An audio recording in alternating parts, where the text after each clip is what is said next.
is out now on Amazon Prime. It stars Sylvester Stallone as an aging superhero. 13-year-old Sam Cleary suspects that his mysteriously reclusive neighbor Mr. Smith is actually the legendary vigilante Samaritan, who was reported dead 20 years ago. With crime on the rise and the city on the brink of chaos, Sam makes it his mission to coax his neighbor out of hiding to save the city from ruin. I actually didn't watch a trailer for Samaritan going in. I had no clue even what the premise was. I just knew that it had Stallone in it.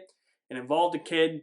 I seriously thought that this was honestly about like a retired like CIA agent or somebody just down on his luck who had to protect a kid from like the mob or something. And that is totally not the case. It's about superheroes. It feels like an M. Night Shyamalan movie. Like, it feels like Unbreakable, but it's not Unbreakable. You know what I mean? Samaritan has cool concepts and cool ideas.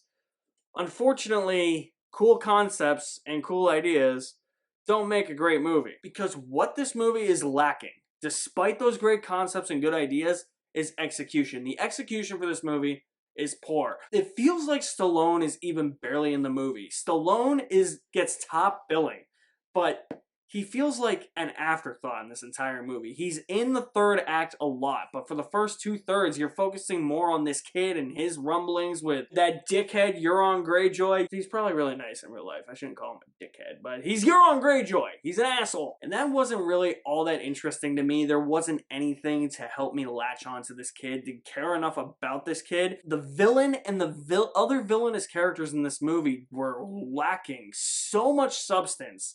I couldn't believe that they actually passed as villains in a movie. It is so unclear as to what their goal is and what their motivation for that goal is. I don't even understand it. Even reading the plot on Wikipedia after this movie, it didn't help. I was like, I need the answers now. Wikipedia, where are you? And Wikipedia failed to give me answers when it usually does. I know, it's not a trusted source, but hey, in times of crisis, you need to go to Wikipedia, right? That regard, I felt like having no motivations or no clear goal just left me as an audience member very confused. Many of these villains, too, had subplots that have zero impact on the main plot at hand. And it leaves nothing to be desired for them as characters, and it makes those parts of the movie less interesting than the parts with Stallone where he's kicking ass. The action for this movie, when the action happens, is actually pretty brutal for a PG-13 movie. I could feel those punches, I could feel the brutality in some sequences. They are shot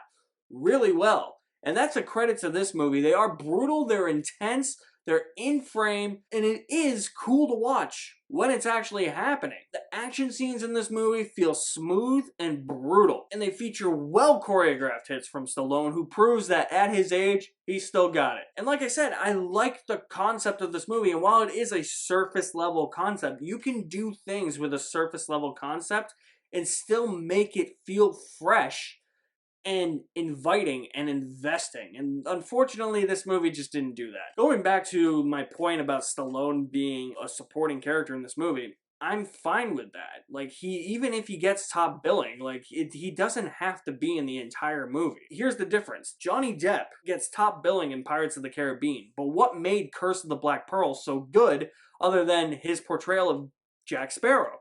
Jack Sparrow was the supporting character. Will Turner and Elizabeth Swann are the main characters of that movie.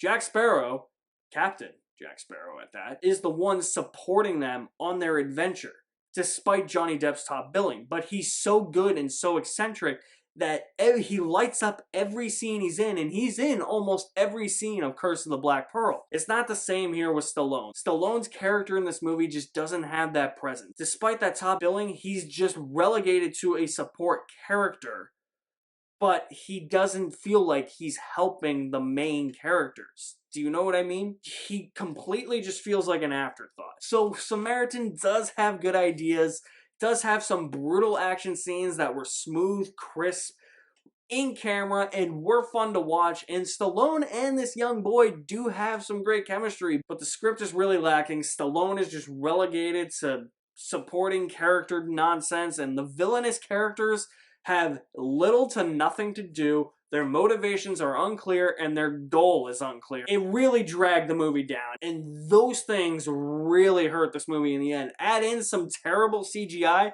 and some awful ADR. Ooh, that was rough. There are some scenes with the boy's mother where she's saying stuff off screen, but you know it's ADR. It was rough.